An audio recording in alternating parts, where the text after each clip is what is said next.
لو سمحت كنت محتاج ايربودز. ايه يا باشا عينيا اتفضل. دي ب 375 ضمان 12 شهر. لا انا عايز سماعه واحده. ما هي واحده. لا سماعه واحده بس، سماعه واحده. طب اتكل على الله بقى. لو سمحت كنت عايز لابتوب محدش مسكه قبل كده. عينيا. ليه مسكته ليه؟ لو سمحت انا عايزه استبدل الجهاز ده في الضمان. ليه يا فندم ماله؟ ابني كب عليه شاي. وانت جايبه لي هنا يحبس بسجاره؟ لو سمحت اللابتوب ده بكام؟ ده ب 14200. وده بينزل فيسبوك وتيك توك؟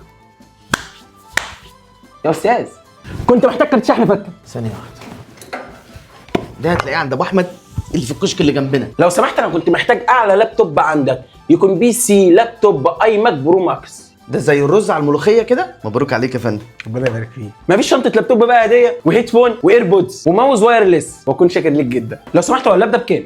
ب 14700. ليه يا عم؟ ده في المحل اللي جنبك ب 14. المحل اللي جنبي بتاع بيجامات. انا ما بشتريش الا منك، مفيش خصم بقى، ده انا عاملك بقالي سنه. سنه ايه؟ احنا فاتحين بقالنا اسبوعين. ايه الاحراج ده؟ وعامة ما تشغلش بالك، احنا في لينك اي تي اس عاملين خصومات بتوصل ل 20% على اي حاجه جوه المكان، ده غير ان في سحب على لابتوب لاي فاتوره مشتريات جوه المكان، واي لابتوب هتاخد معاه شنطه هديه وماوس هديه.